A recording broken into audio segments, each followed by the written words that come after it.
Barangay Love Stories. Love Stories. Nasisira ng isang pagkakamali ang tiwala ng isang tao kahit na hindi ito sinasadya. At napakasakit nito lalo na kung ang nagkasala sa iyo ay ang pinakamamahal mo. Ikaw, kabarangay, gaano ka kahandang magpatawad at magbigay ng second chance sa taong minsang dumurog sa puso mo?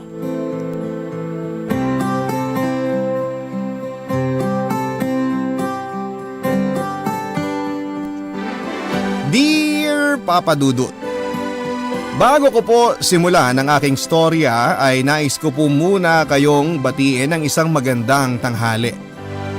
Itago niyo na lamang po ako sa pangalang Elvira, 31 years old, sa kasalukuyan na nakatira sa Valenzuela kasama ang biyanang ko. Meron po akong isang anak na babae, Papa Dudut, sa kinakasama kong si Mateo na isa namang kontraktor. 3 taon nang nakakalipas nang magsimula po kaming tumira dito sa Valenzuela. Ang totoo niyan ay tubong Pasig po talaga ako at doon na rin kami nagkakilala ni Mateo through common friends. Dati po kasing nagtatrabaho rin bilang sekretary ako sa isang private company hanggang sa niligawan nga ako ni Mateo at nabuntis. Nanirahan po kami sa isang paupahang kwarto sa Pasig hanggang sa nakapanganak na ako, Papa Dudut. Mahirap na masarap ang maging nanay. Pero masasabi ko na napaka-challenging pa rin ang magkaroon ng live-in partner na katulad ni Mateo.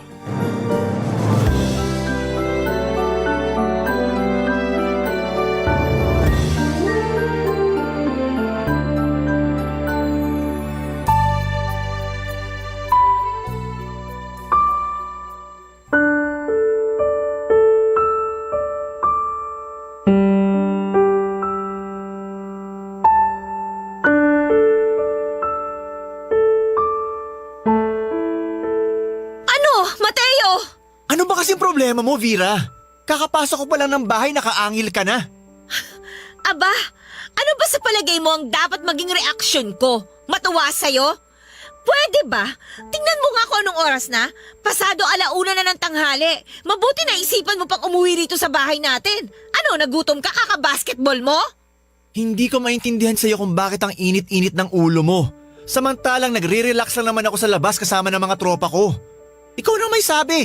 Nagbabasketball lang naman kami, di ba? Ano ba masama dun? Walang masama kung nagbabasketball ka. Ang masama yung halos tumambay ka na dun sa court at ubusin ang buong araw mo sa mga barkada mo. Mag-iisang linggo ka ng ganyan, Mateo. Umuwi ka na lang dito sa atin kapag nagugutom ka o kapag matutulog ka na. Di wala ka ng panahon sa amin ng anak mo ah. Masyado ka namang OA, Vera. Anong walang panahon? Di ba nung isang araw magkakasama pa tayo ng anak natin? Nag-mall tayo at kumain din tayo sa labas. Tapos kung makapagsalita ka, akala mo pinababayaan ko na kayo. Hoy! Para sabihin ko sa'yo, hindi hamak na mas marami ang oras na ginugugol mo sa labas kaysa sa amin dito. Aba Mateo, kasi sikat pa lang ng araw, nandun ka na nakabalandra sa kalsada. Ewan ko sa'yo. Ang liit-liit na bagay pinapalaki mo. Wala ka ba magawa sa buhay mo, Vera? At trip na trip mo talaga akong awayin? Nakakasawa na, alam mo ba yun? At ikaw pa talaga may ganang manawa, ano? Bakit? Naisip mo ba na tanungin ang sarili mo kung bakit ako nagagalit sa'yo? Malamang hindi, kasi manhid ka! Oras mo lang naman ang hinihingi namin ng anak mo, pero napakadamot mo pa! Akala mo ba gustong-gusto ko na palagi nagbubunga nga sa'yo? Siyempre hindi! Kaya nga sa abot na makakaya ko, iniintindi kita. Pero ako, naiintindihan mo ba ang pinanggagalingan ko? Gusto mo yung palagi ko kayong kasama ng anak mo, ganon. Paano naman yung iba? Yung pamilya ko, yung mga tropa ko. Siyempre miss din namin ang isa't isa kaya normal lang na makipagkita ako sa kanila. Pati ba naman yun, kina-question mo pa? Masyado mo naman yata ako kinokontrol, Vera. At saan naman ang galing yan, Mateo? Naisip ko lang. Ganyan din kasi yung mga possessive na karelasyon ng mga tropa ko. Kaya ayun, hindi nakataka-taka kung nagsawa na sila. Sinasabi mo bang ganong klaseng tao ako? Ano ba, Vera? Kapal ang Tumigil mukha ka nga! mo! Nasasaktan ako! Siraulo ka talaga!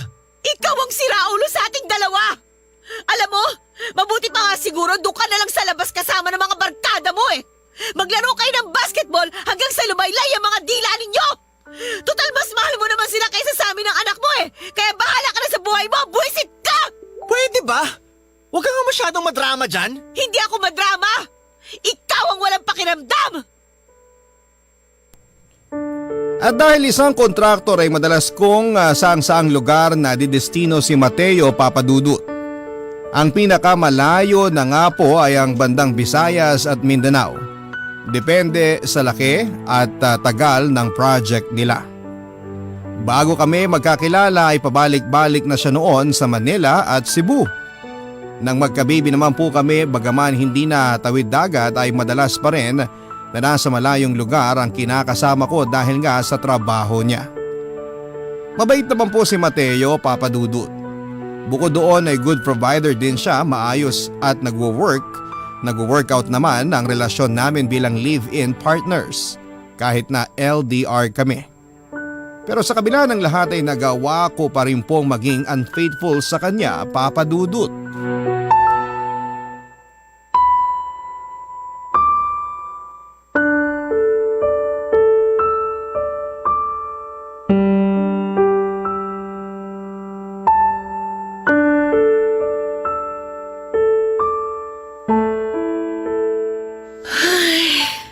Ang lalim nun ah. Bakit? May problema ka ba? Oh, ikaw pala Hector. Napapansin kong para mag-iisang linggo ka ng ganyan. Anong ganyan? Yun bang parang aburido sa buhay? Tensyonado at mukhang stressed? Yung totoo, Vera, may problema ka ba? Wala. Ayos lang ako. Lokohin mong lelang mo. Huhulaan ko. Dahil ba yan kay Mateo? Ano na naman ang ginawa ng kulokoy na yun sa'yo? Ayun nga. Wala siyang ginagawa kundi puro basketball, panay sama sa barkada kapag gigimik, tapos gabing-gabi na siya umuwi sa amin ng anak niya. At alam mo yung nakakainis pa doon? Pakiramdam ko kami pa yung nakikihati ng oras niya eh. Pinag-usapan nyo na bang dalawa yan? Kung usap lang, syempre, halos mapaos na nga ako sa kasasabi sa kanya tungkol sa problema namin. Kaso lagi niyang kinakatwiran na hindi naman niya kami pinababayaan. Kaya wala akong karapatan na sitahin siya sa kung ano man yung gusto niyang gawin sa oras niya. Ay, gets ko naman yun eh. Hindi naman ako makasariling babae para pagbawalan siya kung gusto niyang lumabas kasama ang mga barkada niya o makipagkita sa nanay at mga kapatid niya. Kaya lang, sinabihan niya akong possessive. Sinabihan niya akong siraulo. Kahit na ang gusto ko lang naman magkaroon din siya ng mahaba-habang oras sa aming mag-ina. Tapos, kung pagsalitaan pa niya ako, parang hindi ako yung nanay ng anak niya eh. Oh, Vera, huwag ka nang umiyak. Ay, napakagago talaga ng Mateo na yan. Bakit ganyan niya kayo ituring ng anak mo? Base sa mga kwento mo, para siyang binata umasta. Ganun na nga. Minsan nagsasawa na lang ako magsabi sa kanya kasi lumalabas na parang totoo nga yung sinabi niya sa akin eh. Totoo nga, Lin. Yung possessive ka? Aba, normal lang yun. Kasi nga, bibihira lang naman siya kung umuwi sa inyo. Dapat nga mas naiintindihan niya kung namimiss siya na mag-ina niya. Dapat kayong dalawa ng anak mo ang mas pagtuunan niya ng oras. Kasi kayong pamilya niya. Ay. Alam mo, Vera, hindi mo deserve ang ganyang lalaki. Bakit? Ano ba ang deserve ko, Hector? Siyempre, yung lalaki na hindi gaya ng kinakasama mo. Dapat sa katulad mo, inaalagaan, minamahal at iniingatan. Hindi sinasaktan at binabaliwala. Buti ka pa naisip mo yan. Si Mateo, ewan ko ba? Habang tumatagal pakiramdam ko, mas nagiging malayo kami sa isa't isa. Dati okay naman kami eh. Napag-uusapan naman namin yung lahat ng bagay ng walang bangayan o sigawan. Kaya ngayon, hindi ko alam kung ako ba o siya ba yung may problema. O baka pareho na kami. Lahat naman ng nasa relasyon dumadaan sa ganyang pagsubok. Kaso nakakasawa na eh. Nakakapagod na. Mabuti pa hayaan mo na lang muna mga bagay. Kung pipilitin mo kasing solusyonan ng isang problema kaagad, baka imbis na maayos maging malala pa. Kaya kung ako sa'yo, hindi na ako masyado mangungonsimi kay Mateo. Pabayaan mo siyang ma-realize ang mga pagkukulang niya sa inyong mag-ina. Lalong-lalo na sa'yo, Vera. Sana lang pag dumating yung araw na yun, hindi pa uli ang lahat para sa inyong dalawa. Salamat sa pakikinig mo sa problema ko, Hector, ha? Sus, wala yun. Nako, tigilan mo na muna ang drama mo dyan at magmerienda tayo doon sa pantry. Tara, dinalhan kita ng paborito mong pizza at lasagna. Ako mismo gumawa ng mga yun para talaga sa'yo. Nag-abala ka pa talaga. Sakto, kasi kanina pa ako nagugutom. Nga pala Vera, sa susunod, iwan mo na lang muna sa bahay niyo ang problema mo. Lalo na dyan kay Mateo. Para hindi ka nagkakaganyan. Mukhang tama ka dyan. Susubukan kong gawin niyang sinabi mo.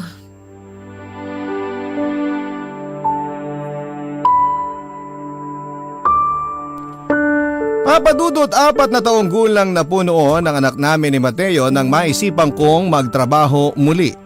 Matapos ko kasing manganak ay nag-resign ako sa dati kong pinapasukan para mag full-time mom.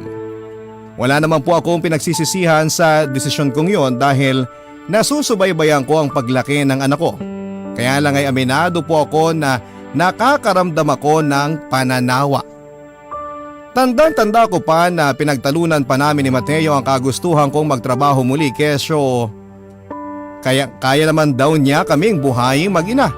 Kaya lang aminado po ako noon na kinaiinipan ko na ang pagiging taong bahay.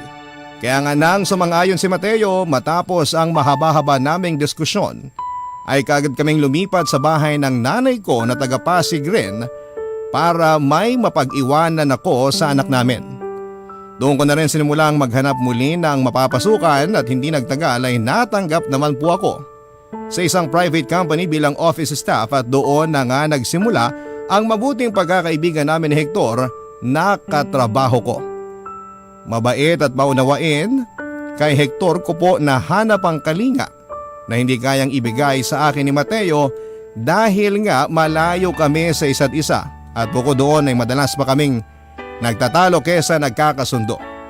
Kaya hindi na rin po kataka-taka papadudot na nagsimula na nga akong mahulog sa katrabaho ko nang hindi sinasadya. Ang mga kwento ng pag-ibig, kwento ng buhay at kwento ng pag-asa. Nasa Spotify na Barangay Love Stories. Pakinggan kahit kailan, kahit saan. Barangay Love Stories sa Spotify. Kinig na, kabarangay! Papadudot bukod sa tipikal naming pinagtatalunan ni Mateo, sa tuwing nasa bahay siya ay isa rin pong issue sa ka-live-in partner ko ay ang pagiging galante niya sa pamilya niya. Partikular na sa mga kapatid niya. Huwag niyo po sanang mamasamain at hindi po ako intimidita o masamang klase ng tao dahil lang sinisilip ko ang perang ibinibigay ni Mateo sa mga kamag-anak niya. Pero minsan ay hindi ko po talaga mapigilang magdamdam dahil pagdating sa amin ng anak niya ay tipid na tipid po siya. Palaging sapat lamang ang para sa amin lalo na ang para sa akin. Pero sobra-sobra at nag-uumapaw naman pagdating sa pamilya niya. Samantalang dapat ay mas priority na niya kami, papadudot. Yun din po ang dahilan kung bakit ginusto kong magtrabaho muli para naman magkaroon din ako ng sarili kong pera at hindi palaging umaasa sa kanya.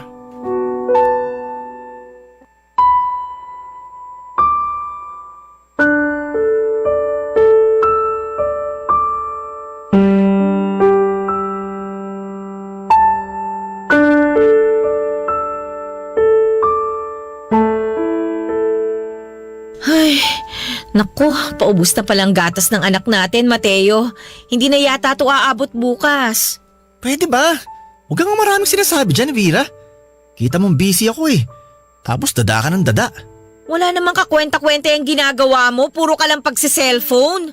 At pati paglalaro ko ng mobile games, pinakikialaman mo na. Sumasobra ka na ah. Sinasabi ko lang naman sa'yo na paubos ng gatas ng anak natin. Tapos nagagalit ka na dyan. Kung ayaw mo palang naiistorbo sa paglalaro mo, edi bigyan mo ako ng pera at ako na lang ang bibili ng pangangailangan ng anak mo. Ano ka mo? Bakit kita bibigyan ng pera? Anong assurance ko na hindi mo lulustayin sa walang kakwenta-kwenta ang pera ko? Napakakapal naman ang pagmumukha mo para pagbintangan ako ng ganyan, Mateo.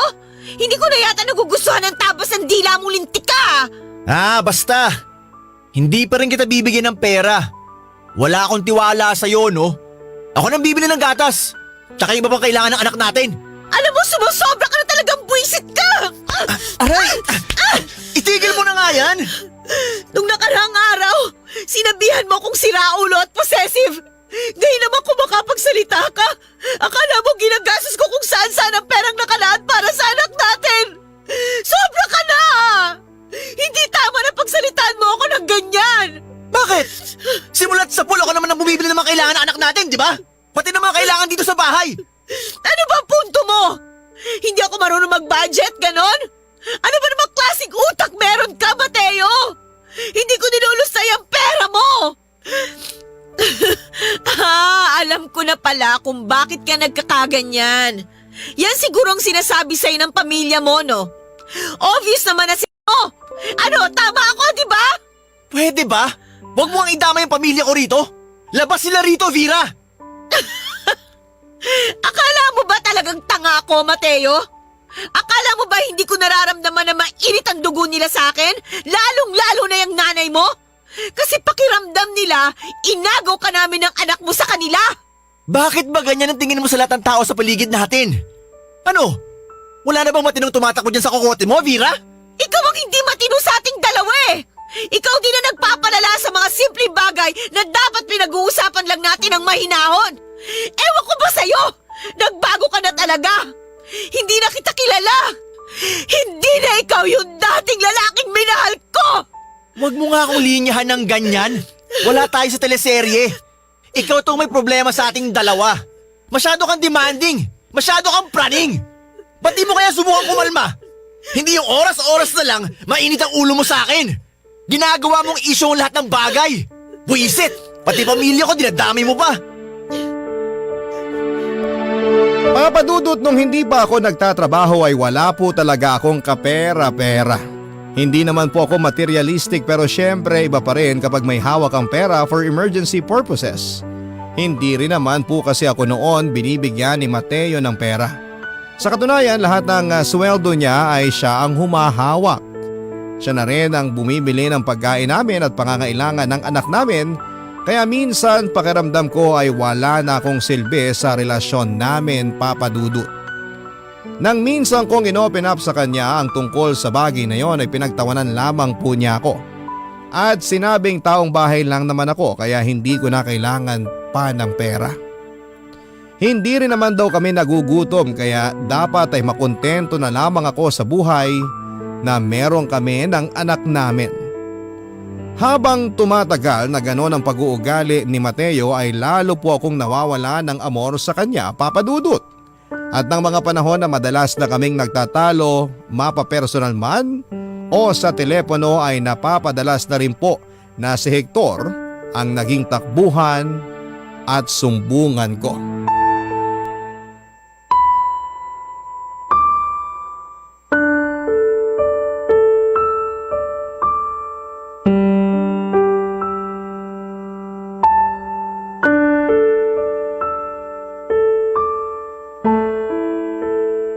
Sumusobra na talaga ang lalaki niyo sa mga pinagsasabi niya sa'yo, Vera. Mabuti na lang at destino ulit siya dahil kung hindi, baka masugod ko siya sa inyo at masapak sa muka. Ikaw talaga, Hector, puro ka biro. Sino may sabi sa'yo na nagbibiro ko? Seryoso ako dun. Ang dapat sa bibig ng lalaking yun, pinapadugo. Hector, mali ba ako? Ang sa akin lang naman kasi, malalaki na yung mga kapatid niya. Pero kung babyhin niya, kala mo wala siyang sariling pamilya. Kung tutuusin, hindi naman yun ang unang beses na nag-away kami tungkol sa pagiging galante niya sa mga kamag-anak niya. Siyempre, wala namang masama doon, di ba? Pamilya niya yun. Kaso sana ilugar naman.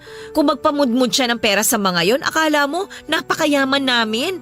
Ako ngang kinakasama niya at nanay ng anak niya, hindi niya mapagkatiwala ang bigyan ng pera.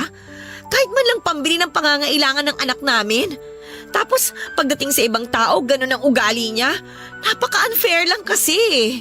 Kahit naman saan anggulo tignan, hindi patas ang trato sa'yo ng tarantadong yun, Vera. Kaya dapat sinusoplak talaga yung Mateo na yan para matauhan. Hindi ka dapat niya ginaganyan. May damdamin ka. At katulad nga na sinabi ko sa'yo noon, hindi mo deserve ang ganong lalaki. Habang tumatagal, Parang nawawalan na ako ng tiwala na magiging maayos pa ang pagsasama namin ni Mateo. Para sa akin, ginawa ko ng lahat ng makakaya ko. Kinausap ko na siya ng masinsinan, pero hindi siya marunong makinig. Sabi ko nga sa kanya, kung may nagbago man sa aming dalawa matapos ang ilang taon ng pagsasama, siya yun. Ay, kung meron lang sana akong pagpipilian. Meron ka naman talagang pagpipilian, Vera. Pwede mong piliin na huwag manatili sa lalaking ganyan ang trato sa'yo. Pwede mong piliin na umalis sa poder niya. Kasi baka dumating yung araw na tuluyan mo nang hindi mahanap ang lugar mo sa buhay niya. Kaya nga ngayon pa lang, gawin mo nang alam mong tama. Ewan ko, Hector. Hindi ko na Mateo. Parehong iba yung mga gusto namin sa buhay. Walang kapayapaan sa bahay kapag magkasama kami. Isa lang ang ibig sabihin kapag pareho nyo nang isinusukang isa't isa, Vera. Baka panahon na para maghiwalay kayo. Ano ka ba? Kahit namang gano'n na nangyayari sa amin, mahal ko pa rin si Mateo at siya pa rin ang tatay ng anak ko. Mahal mo nga siya pero mahal ka pa rin ba niya? Sa palagay ko kasi, hindi na. Papadudot ng mga panahon na yon ay muling nadestino sa malayong lugar si Mateo. Pero hindi tulad ng dati ay hindi ko na po siya madalas na kinukulit. Minsan ko na lamang din siya tinetext o kinukumusta dahil nga mas naging abala na ako noon sa opisina at madalas na pagod pag uwi sa bahay. May mga pagkakataon pa nga noon na hindi ko na nasasagot ang tawag niya. Nung una ay hindi ko yon sinasadya pero habang tumatagal ay hindi ko na talaga siya nami-miss. Isa pang bagay na nakaapekto sa pagiging malamig ko sa live-in partner ko ay ang umiinit at lumalalim naming turingan sa isa't isa ni Hector. Oo, pumayag po akong makipag-on sa kanya kahit na kami pa ni Mateo. Dahil nga mas nararamdaman ko kay Hector ang pag-aalaga at pagmamahal na hindi ko mahanap sa kanya. Ang mga kwento ng pag-ibig, kwento ng buhay at kwento ng pag-asa. Nasa Spotify na! Barangay Love Stories. Pakinggan kahit kailan, kahit saan. Barangay Love Stories sa Spotify. Kinig na, kabarangay! Papadudot ilang buwan ko rin pong niloko noon si Mateo dahil nga sa pagkakaroon namin ng relasyon ni Hector.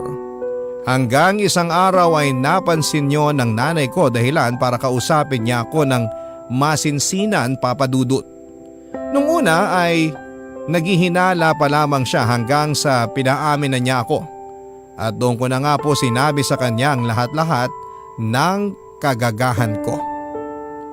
Natatandaan ko pa na sinampal ako noon ni nanay dahil sa galit sa akin sabay hagulhol. Sinabi niya rin po sa akin na hindi niya ako pinalaki para tularan at lakaran ang landas na dinaanan ng tatay ko nang minsan itong magkaroon ng ibang karelasyon habang sila pa ni nanay. Doon nga po ako nagsimulang kainin ng labis na kahihiyan, Papadudot. Biglang nanumbalik sa isipan ko ang lahat ng sakit na pinagdadaanan namin noon ni nanay nang mas piliin ni tatay ang kabit niya kesa sa amin. Bigla ko rin pong naalala ang lungkot na magkaroon ng hindi kumpletong pamilya. At pinangako ko noon sa sarili ko na hindi ko gagawin sa anak ko ang ginawa sa akin ng tatay ko, kaya nga kinabukasan sa utos ni nanay at sigaw ng konsensya ko ay kinausap ko nga po si Hector upang opisyal nang tapusin ang relasyon naming dalawa.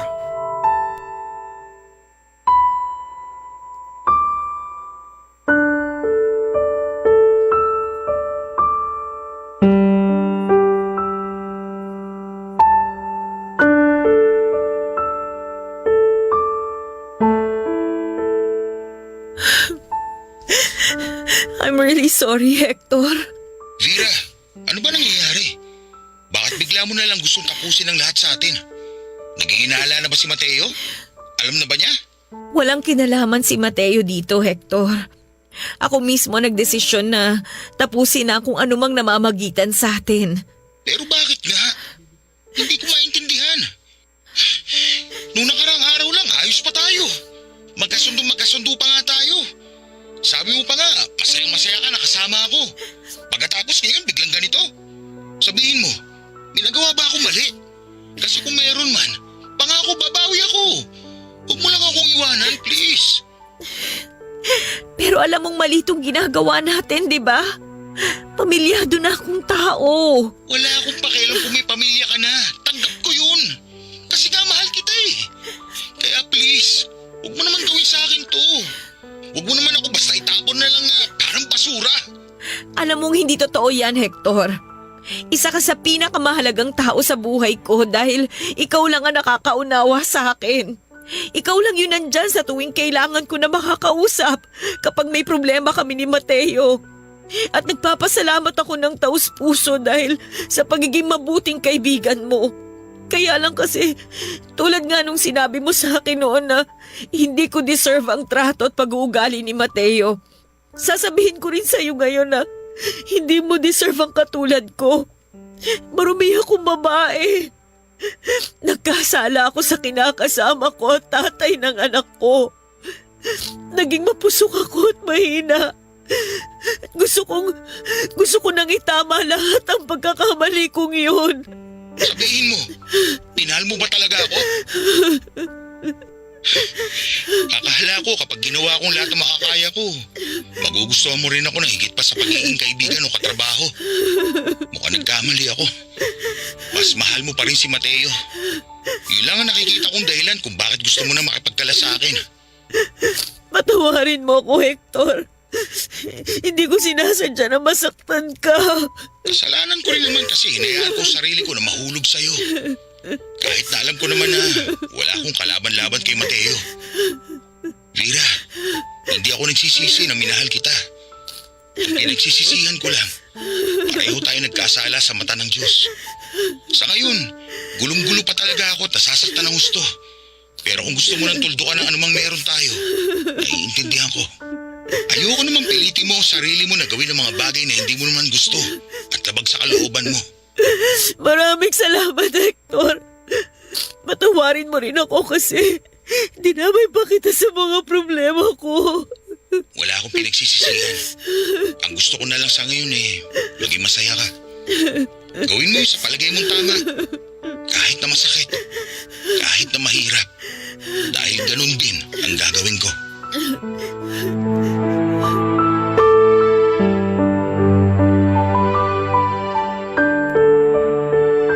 Papadudot ng sumunod na araw ay nalaman ko na lamang na nag-resign na sa pinagtatrabahuhan namin si Hector. Hindi na rin po kami nagkaroon pa ng pagkakataon na mag-usap kahit noong last day niya. Minabuti na rin namin yon para tuluyan na naming maisantabi at makalimutan ang anumang namamagitan sa amin. Nang mga panahon na yon ay may nangyayari sa amin ni Hector habang magkarelasyon kami ay naging maingat naman po akong wag mabuntis para hindi lalong magduda si Mateo. Hindi ko po ito sinasabi dahil pinagmamalaki ko sa ginawa ko. Sa katunayan, kahit na tapos na ang relasyon namin noon ni Hector ay hindi pa rin po ako pinapatulog gabi-gabi ng aking konsensya. Hiyang-hiya po ako sa nanay ko at sa anak ko, ganoon din po sa sarili ko, Papa Dudut. Pero alam ko na kung may dapat akong hinga ng kapatawaran, yon ay walang iba kundi si Mateo. Lalo pat malaki na rin po ang pinagbago niya simula nang maging malamig ang trato ko sa kanya noon. Nandyan po kasi yung siya na mismo ang nag-update sa akin ng mga ginagawa niya kahit na hindi ko naman po tinatanong. Naalala ko pa nga na minsan niyang binanggit sa akin na napag-isipan niyang mabuti yung naging pagtatalo namin noon at na-realize niya na nagkakamali siya. Kaya nga siya na rin po ang nag-insist noon na babawi siya sa lahat ng naging pagkukulang niya sa amin ng anak niya. Lalong-lalo na nga po sa akin. At pinatunayan nga po niya yon nang muli siyang umuwi sa amin ng anak niya, Papa Dudut.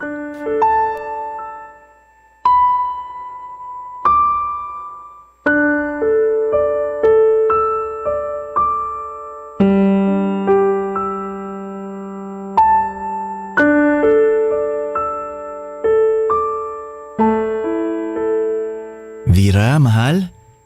Gusto mo bang masahihin kita? Mukha kasing tensyonado ka. Para guminhawang pakiramdam mo. Ayos lang ako, Mateo. Hindi mo na kailangan mag-abala. Mabuti pa magpahinga ka na. Maliligo lang ako tapos matutulog na rin. Medyo napagod din kasi ako sa trabaho kanina eh. Ay, Vera, kung ganyan lang pala na para kang stressed palagi, bakit di ka na lang mag-resign? Ba't ako mag-resign? Kala ko ba napag-usapan na natin to? Akala ko ba ayos lang sa'yo na magtrabaho ako? Tapos ngayon gusto mo huminto na naman ako.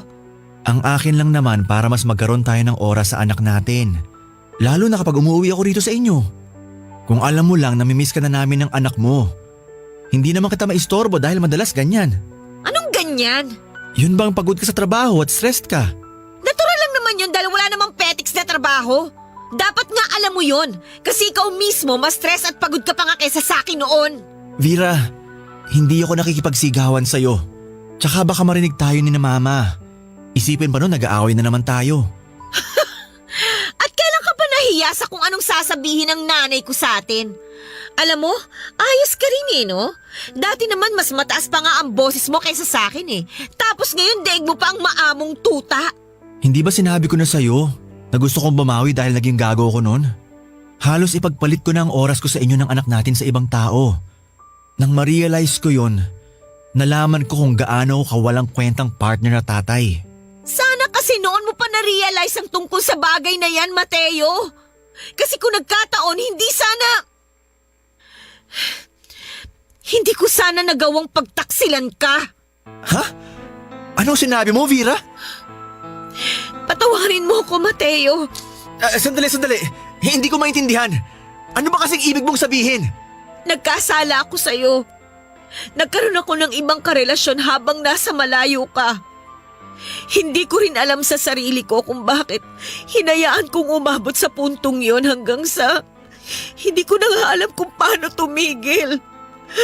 Alam ko galit ka sa akin. Maiintindihan ko kung kamuhian mo ko o ituring na marumi at masamang babae. Pero maniwala ka. Hindi ko naman yung sinasadya at hindi ko intensyon na sirain ang pamilya natin. Hindi sinasadya? Vera! Alin sa sinasabi mong pagtataksil sa akin ang hindi mo sinasadya? Pwede ba? Huwag mo nga akong gaguhin! Paano mo nagawa sa akin ang bagay na yun?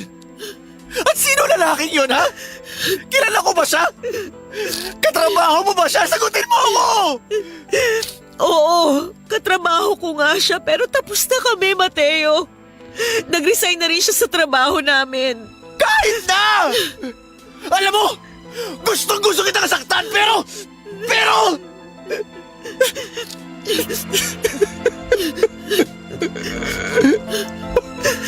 Paano mo nagawa sa akin to, Vera? Pinagkatiwalaan kita. Minahal kita. Alam kong mali at malaking kasalanan ang nagawa ko pero hindi mo pa rin pwedeng isisi sa akin ang lahat. May kasalanan ka rin! Tandaan mo yan! Kaya nga pinipilit kong magbago at bumawi sa inyo ng anak natin. At bakit? Akala mo ba kapag bumawi ka sa amin ng anak mo at pinilit mo magbago, burado na lahat-lahat ng atraso at pagkukulang mo sa amin? Pues nagkakamali ka! Pero kumpara sa mga sinasabi mong mga atraso at pagkukulang ko, mas malaki pa rin ang kasalanan nagawa mo. Vera, hindi ko na alam kung paano pa kita dapat kausapin kasi nanidiri ako sa'yo. Trinaydor mo ako! Sinaktan mo ako ng husto! At hindi ko rin alam kung kaya pa kitang patawarin! Papadudot umalis si Mateo ng gabing yon sa bahay at nalaman ko na nga lang na tumuloy siya sa bahay ng kaibigan niya sa Quezon City. Nang gabing yon ay nakatulugan ko na nga lang po ang pag-iiyak. Hindi ko intensyon na sumbatan o magmalaki sa kinakasama ko tungkol sa mga bagay na hindi niya nagagawa sa amin noon pero sa huli pakiramdam ko. Mas lalo ko lang siniraban ang apoy na namamagitan sa amin dalawa na siyang dahilan para pareho po kaming tupukin ng apoy. Mahal ko po si Mateo at mahal ko rin ang pamilya na meron kami pero nagkasala po ako at deserve ko kung anuman ang maging desisyon niya para sa aming relasyon. Magkaganon pa man kung sakali na bibigyan ako ng pagkakataon upang itama ang mga maling nagawa ko ay buong puso ko pong pagsusumikapan na gawin yon, Papa Dudut. Ilang linggo rin po kaming hindi nagkibuan ni Mateo. Nang mga panahon na yon, inabala ko na lamang ang sarili ko sa pagtatrabaho hanggang isang gabi, kinausap niya ako ng masinsinan. Sinabi niya sa akin na galit pa rin siya at masama pa rin ang loob niya sa ginawa ko, pero mahal pa rin po niya ako. Kaya lang hindi niya po alam kung paano ako muling pagkakatiwalaan. Sa huli ay nag-decide na rin po kaming i-workout ang aming relasyon kahit na paunti-unti. At bilang unang hakbang, pinatira po niya kami ng anak namin sa bahay ng nanay niya at nagkataon namang wala na rin kasama sa tinitirhan nito sa Valenzuela ang nanay niya.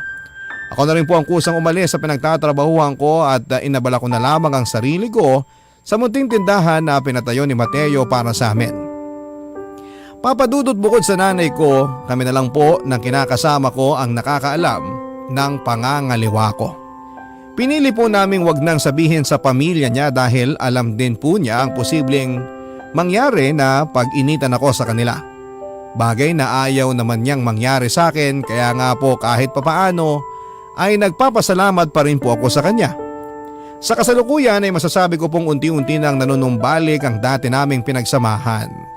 Bagaman meron pa rin pagkailang at mas madalas na kalungkutan, alam ko na darating din yung panahon na tuluyang maghihilom ang sugat na minsang naging dahilan para magkaroon ng lamat ang aming relasyon. At nakahanda ko pong hintayin ang araw na yon na tuluyan na akong mapatawad ni Mateo. Maraming salamat po sakaling mapili po ninyo ang liham ko, Papa Dudut. Malaking bagay na naibahagi ko ito sa ating mga tagapakinig at sana po ay meron silang natutunan sa mga experiences ko sa buhay. Ang inyong forever kapuso at kabarangay, Elvira. Barangay Love Stories. Love stories.